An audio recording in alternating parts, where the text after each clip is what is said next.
ಕೈಕೊಟ್ಟ ಮಳೆ ಕೈ ಕಟ್ಟಿದ ಸರ್ಕಾರ, ಬರದ ಹಂಚಿನಲ್ಲಿ ಚಿತ್ರದುರ್ಗ ಜಿಲ್ಲೆಯ ರೈತರ ಆಕ್ರೋಶ.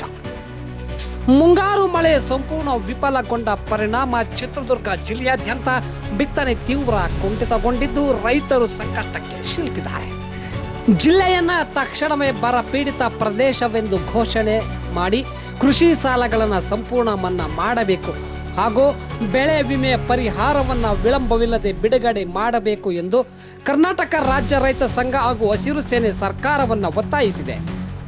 ನಗರದ ತಾಲೂಕು ಕಚೇರಿ ಮುಂಭಾಗದಲ್ಲಿ ಪ್ರತಿಭಟನೆ ನಡೆಸಿದ ರೈತರು ತಹಶೀಲ್ದಾರ್ ಮೂಲಕ ಮುಖ್ಯಮಂತ್ರಿ ಅವರಿಗೆ ಮನವಿಯನ್ನ ಸಲ್ಲಿಸಿದ್ದಾರೆ.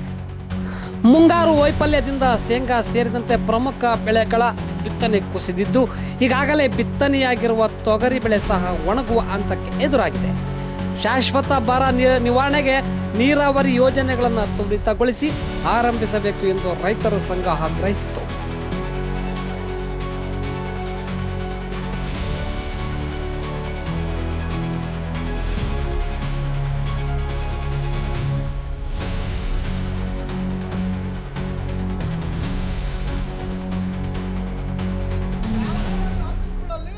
ಭ್ರಷ್ಟ ಮುಕ್ತ ಲಂಚ ತಗೊಳ್ಳೋದಿಲ್ಲ ಅಂತ ಬೋರ್ಡ್ ಹಾಕಿಲ್ಲ.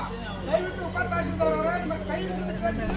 ಇವತ್ತಿನ ದಿನ ಚಳ್ಳಕೆರೆ ತಾಲೂಕಿನಲ್ಲಿರ್ತಕ್ಕಂಥ ಚಿತ್ರದುರ್ಗ ಡಿಸ್ಟ್ರಿಕ್ಟಲ್ಲಿ ಎಲ್ಲ ಕಚೇರಿಗಳಲ್ಲಿ ಕಾಂಟ್ಯಾಕ್ಟ್ ನಂಬರ್ ಹಾಕಬೇಕು. ಲಂಚ ತಗೊಂಡ್ರೆ ಈ ನಂಬರ್ ಕಾಲ್ ಮಾಡಿ ಅಂತ ನಿಮಗೆ ಮುಖ್ಯಮಂತ್ರಿ ಅವರು